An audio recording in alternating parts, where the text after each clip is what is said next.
Hi everyone, this is Pawan and you are watching my YouTube channel Torsia Way to Success। ये numerical series का second video है। First video जिन्होंने भी नहीं देखा है आप लोग उसे देखें। ये मोशन चैप्टर का लास्ट वीडियो होने वाला है जिसमें हम लोग ग्राफ पर आधारित प्रश्नों को सीखेंगे। जिस प्रकार से साइंस के क्वेश्चन का लेवल बढ़ाया जा रहा है तो इसकी पूरी संभावना है कि आने वाले समय में ग्रुप डी एग्जाम में आपको इससे प्रश्न देखने को जरूर मिलेंगे। लेकिन इसे सॉल्व करने से पहले हम लोग उस प्रश्नों को सॉल्व करेंगे जिसे मैंने आपको बनाने के लिए दिया था।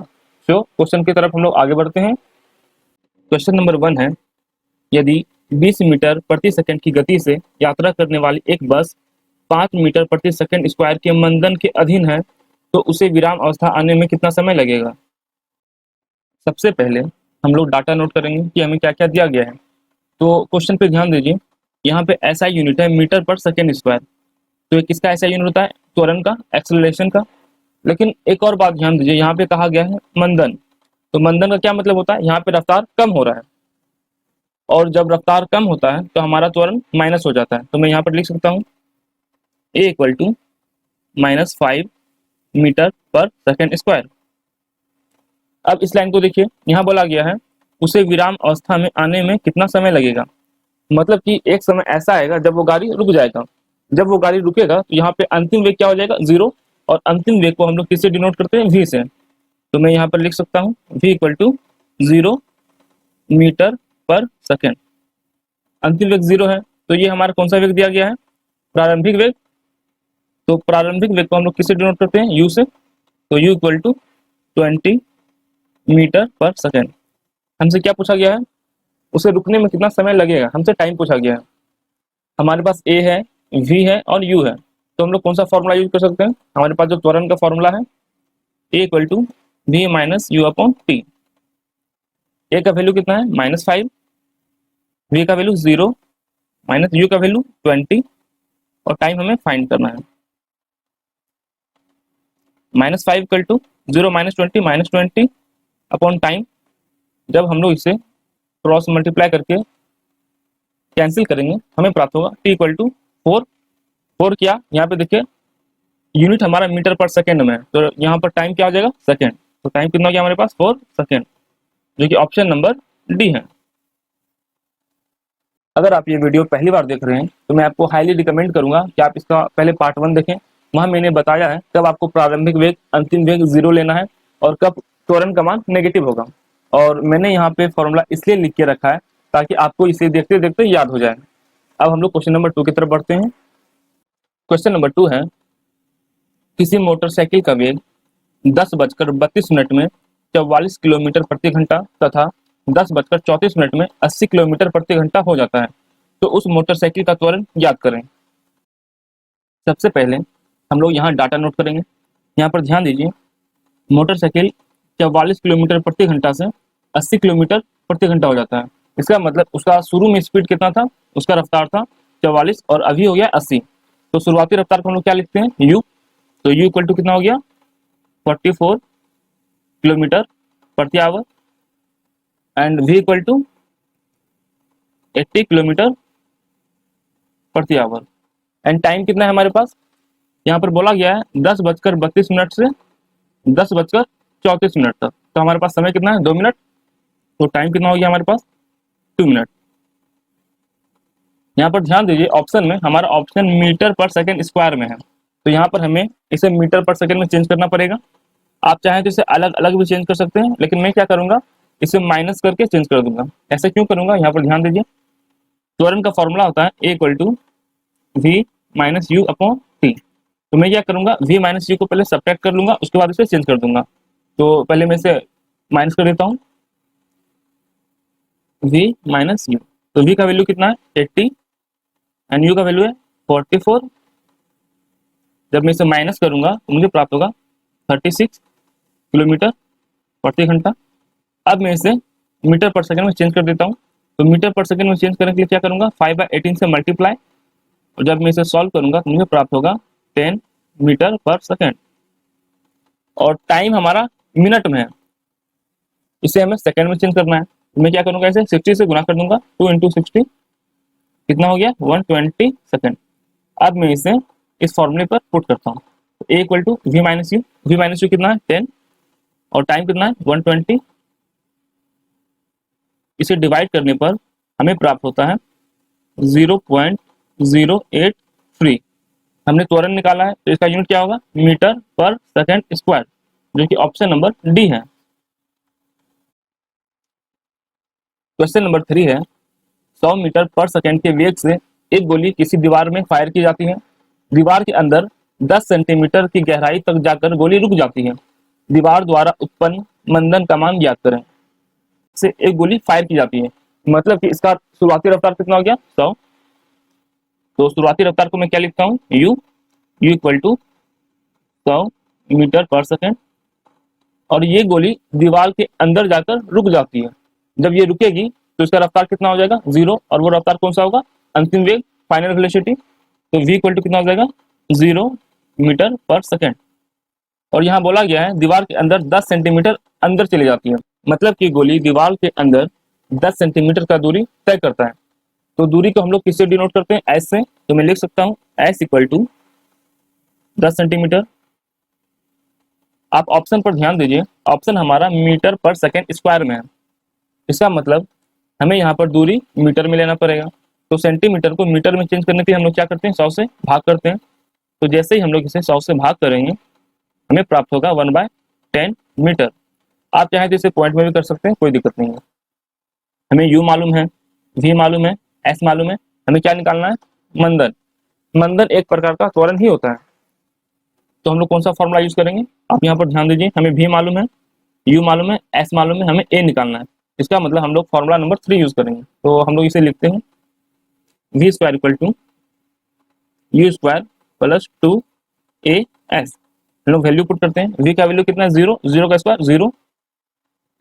u का वैल्यू है 100, 100 का स्क्वायर कितना होगा 10,000। तो मैं इसे लिख लेता हूँ 10,000 प्लस 2। a का वैल्यू नहीं मालूम है तो मैं इसे ऐसे रहने देता हूँ। s का वैल्यू है 1/10। अब मैं क्या करता हूँ, इस 10,000 को बराबर के इस तरफ कर देता हूँ। जैसे मैं इसे इधर करूंगा तो मुझे प्राप्त होगा -10,000 बराबर। मैं इसे कटा देता हूँ, 2 5 10। यहाँ पर कितना हो जाएगा ay5। अब मैं इसे क्रॉस मल्टीप्लाई कर देता हूँ। क्रॉस मल्टीप्लाई जैसे ही करूंगा तो मुझे प्राप्त होगा a इक्वल टू -50,000 मीटर पर सेकेंड स्क्वायर। लेकिन आप ऑप्शन पर ध्यान दीजिए, एक भी ऑप्शन माइनस में नहीं है। इसका मतलब ये नहीं कि हमारा आंसर गलत है। सवाल में पूछा गया है मंदन। मंदन का मतलब ही होता है त्वरण ऑलरेडी माइनस में ही है। अगर हमसे सवाल में त्वरण पूछा जाता है तो हमारा आंसर -50,000 होता, लेकिन सवाल में हमसे मंदन पूछा गया है। इसका मतलब हम लोग यहाँ पर माइनस यूज नहीं करेंगे। हमें सिर्फ क्या शो करना है, यहाँ पर मंदन इक्वल टू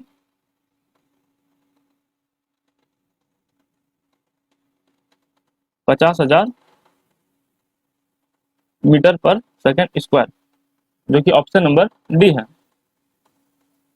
यदि आप क्वेश्चन के पीडीएफ को डाउनलोड करना चाहते हैं तो मैंने डिस्क्रिप्शन में इसका लिंक दे दिया है, आप वहां से कर सकते हैं। या इसके अलावा मैंने पीडीएफ का लिंक कमेंट में भी पिन कर दिया है, आप वहां से भी डाउनलोड कर सकते हैं।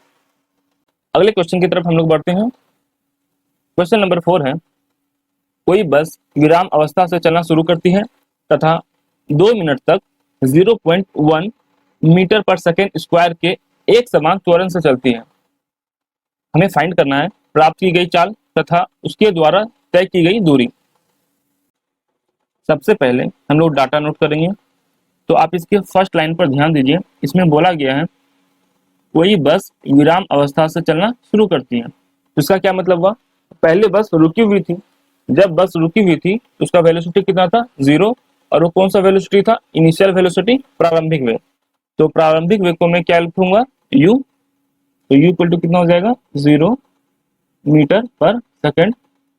टाइम कितना है 2 मिनट, तो t इक्वल टू 2 मिनट।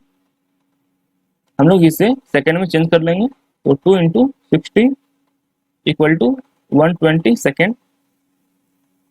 इसके अलावा क्या दिया गया है, आप यहाँ पर यूनिट को देखिए, यूनिट क्या है मीटर पर सेकेंड स्क्वायर। तो ये किसका यूनिट होता है, त्वरण का, एक्सेलरेशन का। तो a इक्वल टू कितना है 0.1 मीटर पर सेकेंड स्क्वायर। हमें क्या फाइंड करना है, प्राप्त की गई चाल। एक चाल तो ऑलरेडी यहाँ पे हम लोग निकाल चुके हैं, तो दूसरा चाल कौन सा हुआ हमारा, भी अंतिम वेग। तो हमें u मालूम है, t मालूम है, ए मालूम है, हमें वी फाइंड करना है। हम लोग कौन सा फॉर्मूला यूज करेंगे? Formula number 1। इसी फॉर्मूले से त्वरण का भी फॉर्मूला आता है, जो है A equal to V minus you upon T. A का वैल्यू कितना है? 0.1, वी हमें नहीं मालूम है, यू का वैल्यू 0 और टाइम है 120 सेकेंड। यहाँ से हम लोगों ने पॉइंट उड़ाया, तो ये 0 0 कैंसिल हो गया, तो कितना हुआ? 1/1 इक्वल टू v/12। जब हम लोग क्रॉस मल्टीप्लाई करते हैं हमें प्राप्त होता है v इक्वल टू 12 मीटर पर सेकेंड, जो कि ऑप्शन नंबर ए और सी दोनों में है। अब हमें s फाइंड करना है। s फाइंड करने के लिए हमारे पास दो फॉर्मूला है, आप किसी का भी यूज कर सकते हैं। तो मैं फॉर्मूला नंबर 2 का यूज करता हूँ, आप 3 का भी यूज कर सकते हैं। तो फॉर्मूला है s equal to u t plus half a t square. S equal to u का वैल्यू कितना था? 0 और टाइम था 120, 1/2। ए का वैल्यू था 0.1 और टाइम था 120 सेकेंड, तो 120 का स्क्वायर कितना हो जाएगा? 120 इंटू 120। यहाँ से मैं पॉइंट उड़ा देता हूँ, ये 0 से 0 कैंसिल, ये 2 6 जा 12। तो एस इक्वल टू कितना हो गया? 0 इंटू समथिंग 0 प्लस 6 इंटू 120 720। तो एस इक्वल टू कितना हो गया?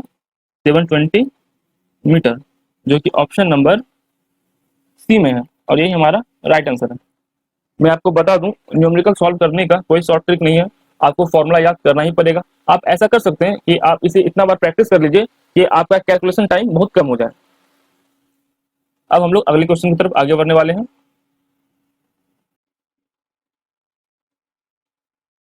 क्वेश्चन नंबर 5 है, एक रेसिंग कार का एक समान त्वरण 4 मीटर पर सेकेंड स्क्वायर है। गति प्रारंभ करने के 10 सेकेंड बाद वह कितनी दूरी तय करेगी? जो डाटा दिया गया है सबसे पहले हम लोग उसे नोट करते हैं। यहाँ बोला गया है एक समान त्वरण, तो ए का वैल्यू कितना है? 4 मीटर पर सेकेंड स्क्वायर और टाइम कितना है? 10 सेकेंड।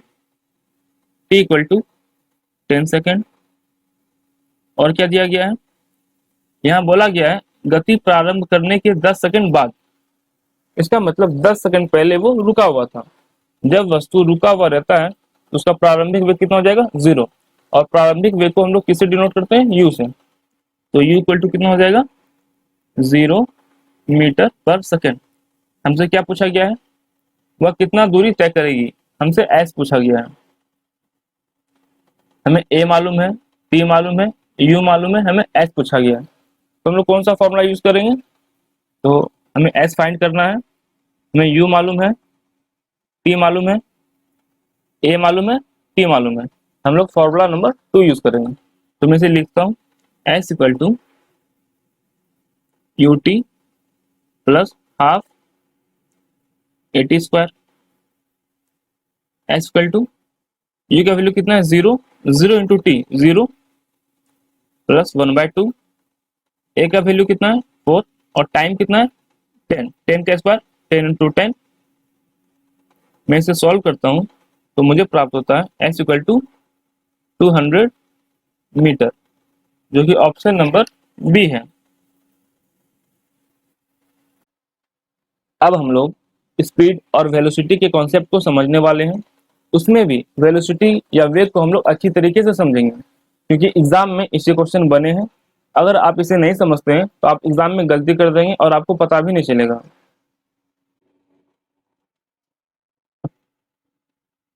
यहाँ मैंने स्पीड और वेलोसिटी से रिलेटेड जो भी इंपॉर्टेंट बातें हैं उसे लिख दिया है, लेकिन न्यूमेरिकल में हमें इतना सारा काम नहीं आएगा। जो बातें हमें याद रखनी है वो मैं आपको बता देता हूँ। सबसे पहली बात, चाल का फॉर्मूला, चाल बराबर दूरी बटा समय और वेग बराबर विस्थापन बटा समय। और औसत चाल क्या होता है? आप लोगों ने मैथ में पढ़ा ही होगा। औसत चाल बराबर कुल दूरी बटा कुल समय और औसत वेग बराबर कुल विस्थापन बटा कुल समय।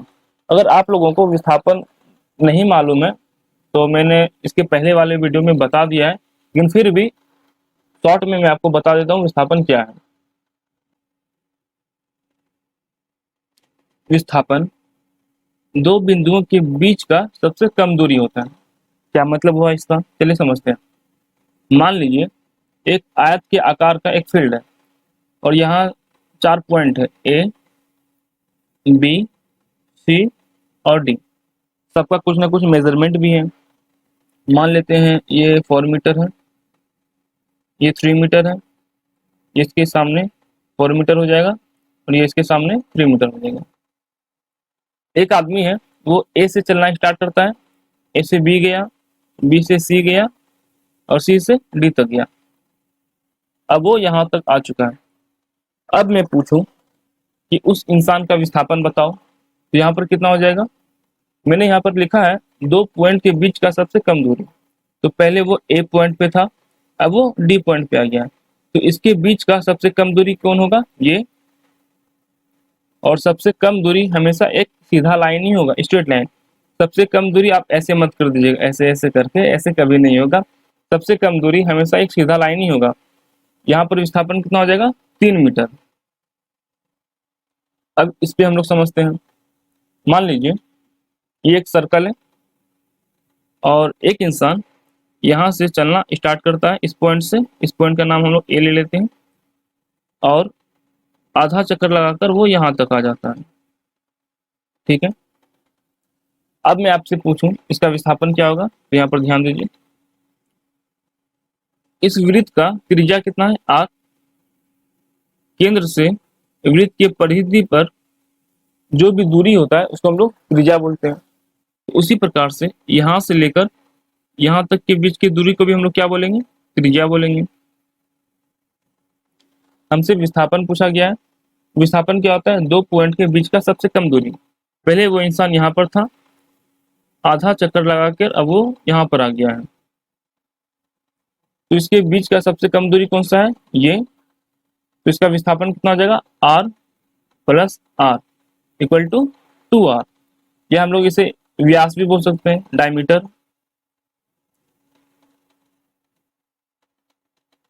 एक बात आप ध्यान रखिए, अगर कोई इंसान जिस पॉइंट से चलना स्टार्ट करता है और उसी पॉइंट पे घूमकर आ जाता है, तो उसका विस्थापन कितना हो जाएगा, 0 हो जाएगा। क्यों, समझिए।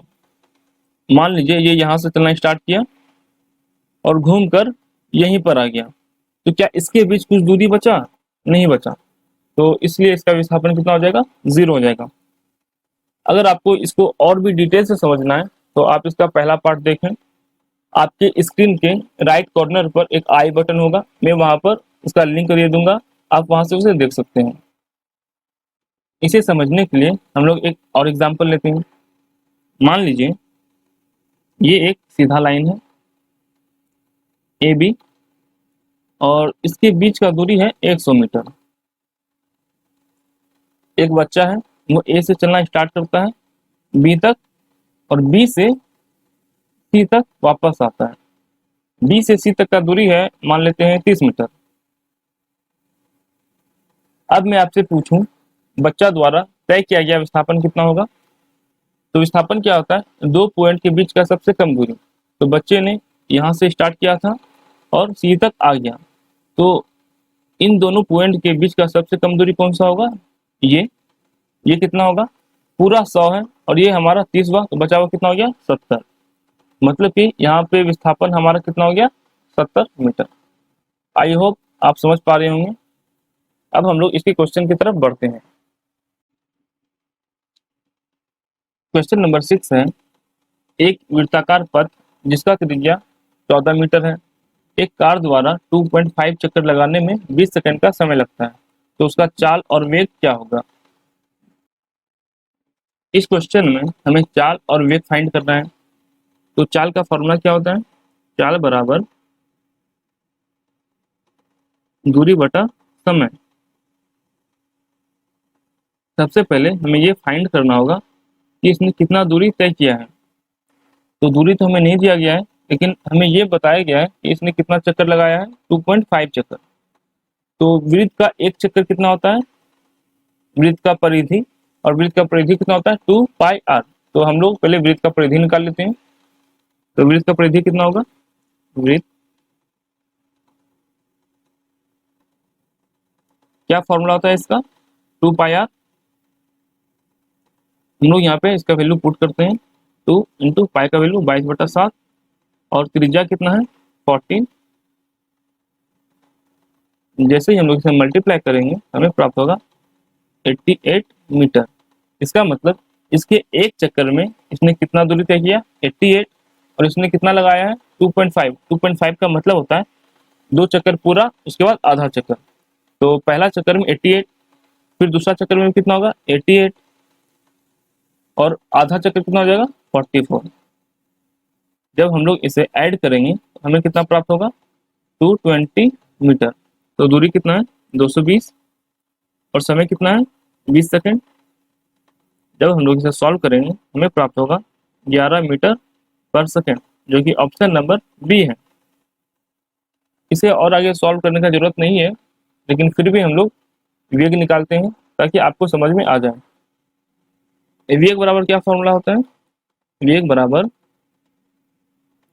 विस्थापन बटा समय।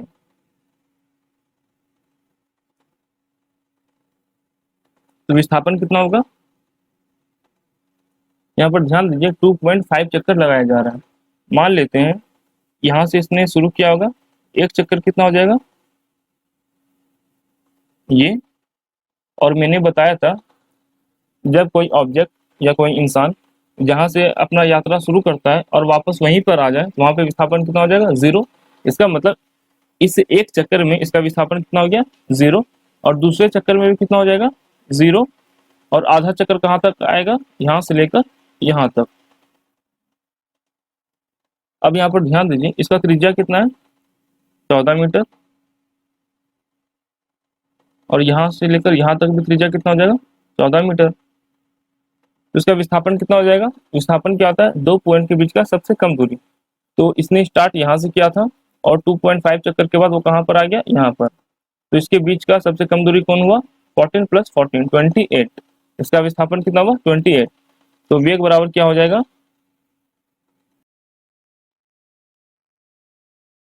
वेग इक्वल टू विस्थापन बटा समय।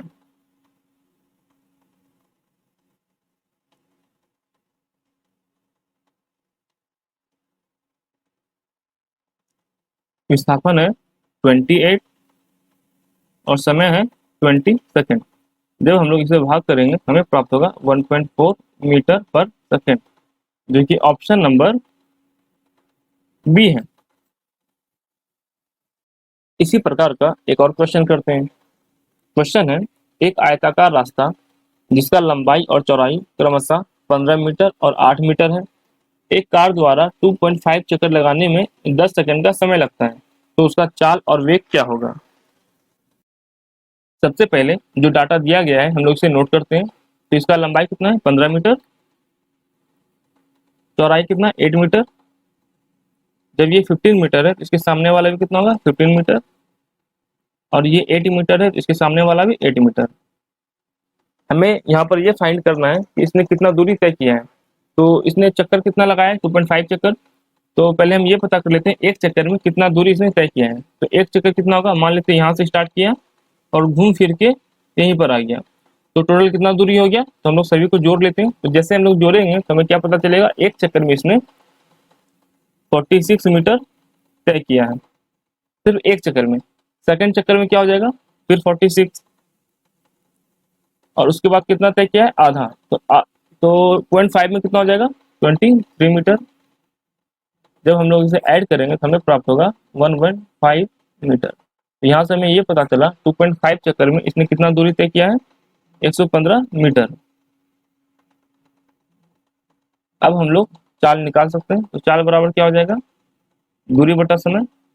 तो दूरी कितना है 115 और समय कितना है 10 सेकंड।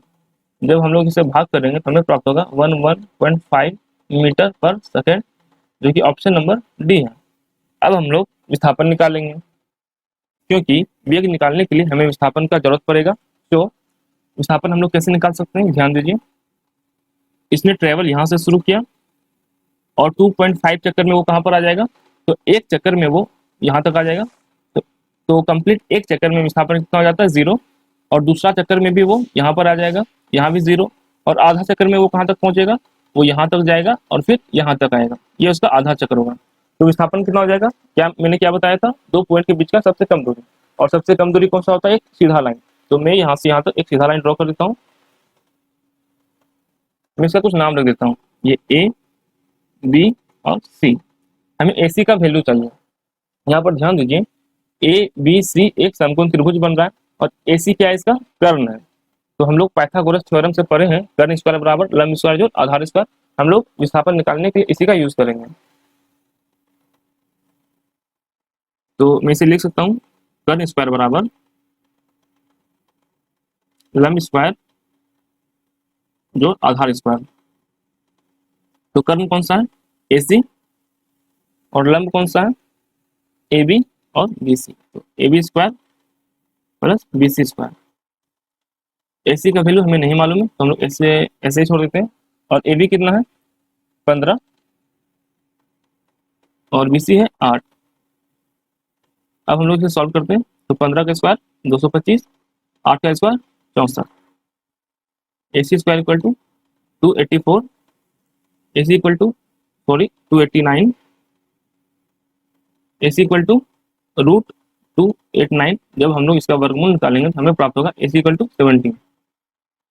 हमें यहाँ से पता चल चुका है विस्थापन कितना होगा, 17। अब हमें वेग निकालना है। तो वेग बराबर फॉर्मूला होता है विस्थापन बटा समय। तो विस्थापन कितना है, 17, और समय कितना है, 10। जब हम लोग भाग करेंगे हमें प्राप्त होगा 1.7 मीटर पर सेकंड, जो कि ऑप्शन नंबर डी है। क्वेश्चन नंबर 8 और क्वेश्चन नंबर 9 आप लोग खुद से ट्राई कीजिएगा। अब हम लोग मोशन के वैसे प्रॉब्लम को सॉल्व करना सीखेंगे जो ग्राफ पर आधारित है। इस टाइप के प्रश्न बहुत ही ज्यादा इजी होते हैं। अगर आप इसे समझ जाते हैं तो ये क्वेश्चन मात्र 15 से 20 सेकंड का है।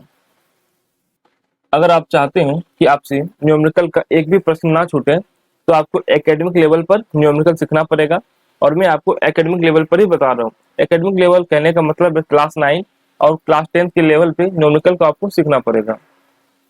इस न्यूमेरिकल को सीखने के लिए हम लोग डायरेक्ट क्वेश्चन पर अटैक करेंगे, और जब मैं क्वेश्चन को सॉल्व करूंगा तो आपको ऑटोमेटिक समझ में आ जाएगा कि हमें ऐसे प्रश्नों को किस प्रकार से सॉल्व करना है।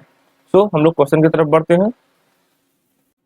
क्वेश्चन नंबर 10 है, किसी वस्तु द्वारा 0 सेकेंड से 20 सेकेंड में तय की गई दूरी ज्ञात करें। आपको एग्जाम में ऑलरेडी ग्राफ दे दिया जाएगा, आपको ग्राफ के हेल्प से इसे सॉल्व करना है। तो हम लोग इसे कैसे सॉल्व कर सकते हैं, आइए समझते हैं। एक्स एक्सिस पर हमेशा समय रहेगा और वाई एक्सिस पर हमेशा चाल या वेग रहेगा। तो सवाल में बोला गया है 0 सेकेंड से 20 सेकेंड में तय की गई दूरी। तो आप लोग क्या कीजिए, इस ग्राफ में समय को नोट कर लीजिए। 0 यहाँ पर हो जाएगा और 20 यहाँ पर हो जाएगा। अब हमें ये चेक करना है कि इस 20 सेकेंड में इसका चाल कितना था। तो इसके लिए हम लोग ऊपर जाएंगे, ऊपर जाकर देखते हैं यहाँ पर, तो इसका चाल कितना है, ऑलरेडी ग्राफ में दे दिया गया है। इसका चाल कितना है, 30। इस प्रकार से हम लोग देख सकते हैं हमें दो ट्राइंगल प्राप्त हुआ है। आपको इसमें से किसी एक का भी एरिया निकाल लेना है और आपका आंसर आ जाएगा। तो एरिया क्या होता है ट्राइंगल का, तो area equal to half into base into height. तो हम लोग नीचे का निकालते हैं, तो 1/2 इंटू बेस कितना है। आप ध्यान दीजिए, जहां से स्टार्ट किया गया हो और जहां तक आया हो आपको उसका डिफरेंस लेना है। तो ये 0 से स्टार्ट किया गया था और 20 सेकेंड तक ये आया है, तो 0 से 20 तक का डिफरेंस कितना हो गया, 20। और आपको माइनस में नहीं लेना है, इंटू हाइट। हाइट क्या है मेरा, यहाँ पे देख लीजिए, ये मेरा हाइट है। तो ये कहाँ से कहाँ तक है, तो हम लोग इधर देखेंगे, तो ये मेरा 0 से लेके 30 तक है। तो इसका डिफरेंस कितना हो गया, 30।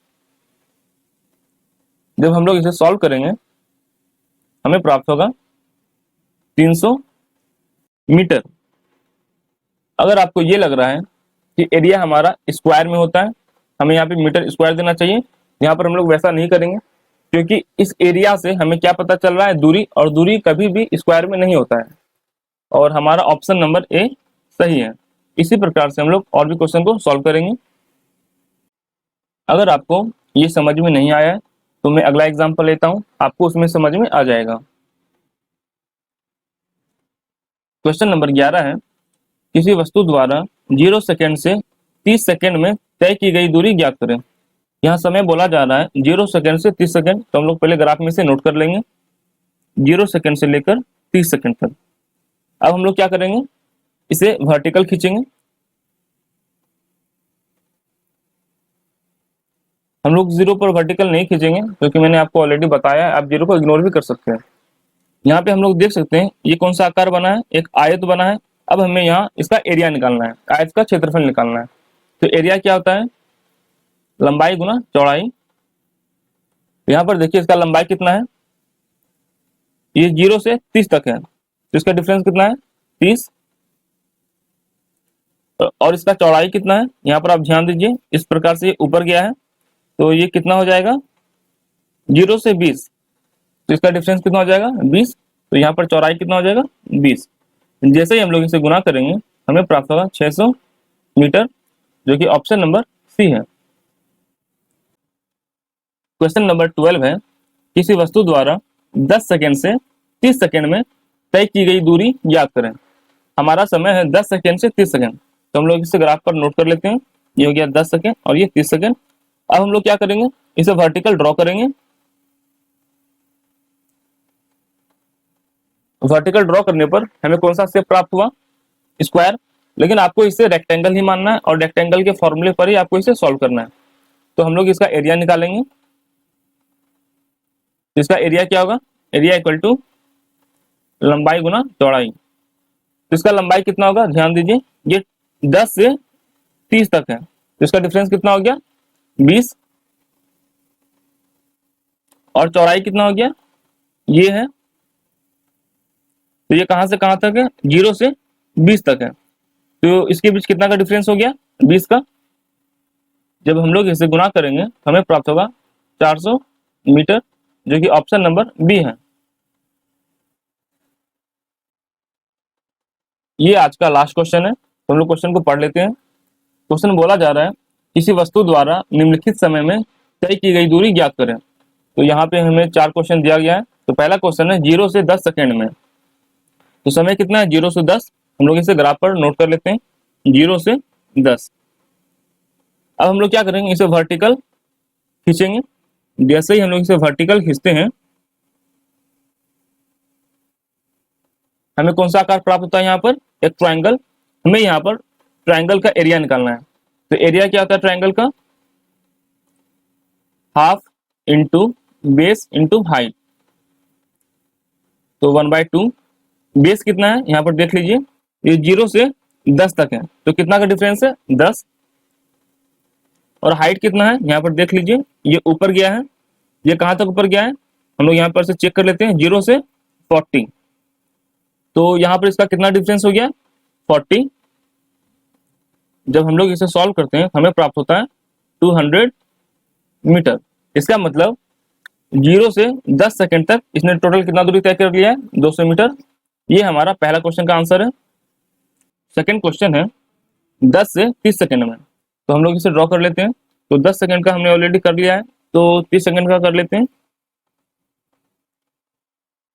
अब हम लोग देख सकते हैं यहाँ हमें कौन सा आकार प्राप्त हुआ है, एक आयत। अब हमें इसका एरिया निकालना है।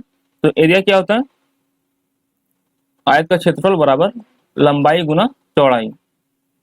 तो लंबाई कितना हो जाएगा, यहाँ पर ध्यान दीजिए 10 सेकंड से लेकर 30 सेकंड तक बोला गया है, तो कितना का डिफरेंस हो गया 20। और बेस कितना हो गया, ये हमारा बेस हो गया। तो ये कहां से कहां तक है, हम लोग यहाँ पर देख लेते हैं 0 से 40 तक है, तो ये कितना का डिफरेंस हो गया 40 का डिफरेंस हो गया। तो बेस कितना हो गया 40। अब हम लोग इसे मल्टीप्लाई कर देते हैं 800 मीटर। यहाँ से हमें ये पता चला कि 10 से 30 सेकंड में इसने टोटल कितना दूरी तय कर लिया है 800 मीटर। अब थर्ड क्वेश्चन है 30 से 50 सेकंड में, हम लोग इसे भी ड्रॉ कर लेते हैं। समय है 30 से 50 सेकंड, तो 30 को हम लोगों ने ऑलरेडी ड्रॉ कर दिया है, 50 को हम लोग नहीं कर सकते क्योंकि ये ऑलरेडी एक्स एक्सिस को टच कर चुका है। अब हम लोग क्या करते हैं, इसे मिलाते हैं। मिलाने पर हमें कौन सा आकार प्राप्त होता है, एक ट्रायंगल। हमें इस ट्रायंगल का एरिया निकालना है। तो एरिया क्या होता है, 1/2 बेस इंटू हाइट। 1/2 बेस कितना है 30 से 50, तो कितना का डिफरेंस हो गया 20। और हाइट कितना है यहाँ पर देखिए, तो इसे हम लोग यहाँ पर से देख लेते हैं 0 से 40, तो ये कितना का डिफरेंस हो गया 40 का। जब हम लोग इसे सॉल्व करते हैं हमें प्राप्त होता है 400 मीटर।